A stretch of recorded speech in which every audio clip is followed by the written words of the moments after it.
যদি আমি শুরু দিয়ে এখন আত্মহত্যা করি সব শেষ হয়ে যাবে, কে আর হাসবে না।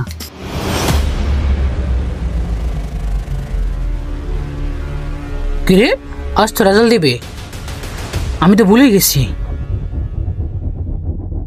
দেখি রেজাল্ট কি আসছে।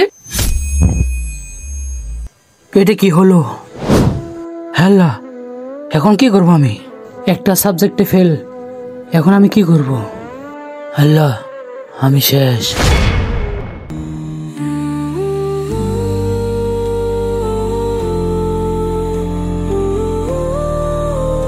এই রিফাত, তোর পরীক্ষার কি খবর? তুই নাকি পরীক্ষা ফেল করছিস? কিছু না ভাই, এটা একটা এক্সাম, এটা তো একটা যাত্রা, সমস্যা নাই। ফেল করছো তাতে কি? আপনি বুঝবেন না কামাল ভাই, সবাই আমাকে নিয়ে হাসাহাসি করে। মানুষ তো হাসবে, তাতে কি আসে যায়, কিন্তু যারা উঠে দাঁড়ায় শেষমেশ হাসেই তারাই। এ দেখ দেখ, আমাদের গ্রুপে একজন ফেল ব্যাচ যাইতেছে।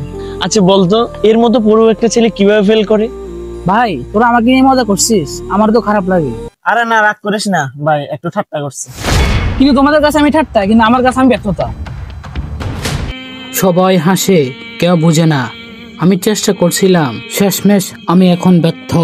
আমার জীবনের আর কোনো মূল্য নাই, সবাই আমাকে নিয়ে মজা করে, আমার আর বেঁচে থাকার কোনো ইচ্ছা করে না।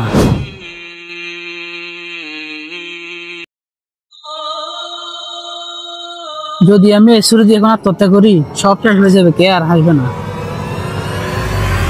এই কি করছো তুমি? কই কই কিছু হয়নি তো, জাস্ট আমি একটু হাওয়া খাচ্ছি এখানে। আমি জানি তুমি কি করতেছো, কিন্তু শোনো, ফেল মানে শেষ না, এটা এক নতুন শুরু। ভাই সবাই হাসে আমারে নিয়ে, আপনি এটা বুঝবেন না কখনো। আমি বুঝি রিফাত, আমি নিজে এক সময় ফেল করেছিলাম, কিন্তু আমি হাল ছাড়িনি। আজ আমি সমাজের একজন।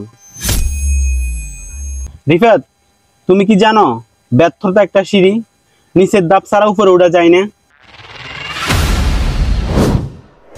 ভাই, জীবন আল্লাহর দান, আত্মহত্যা মানে সে দানকে অস্বীকার করা।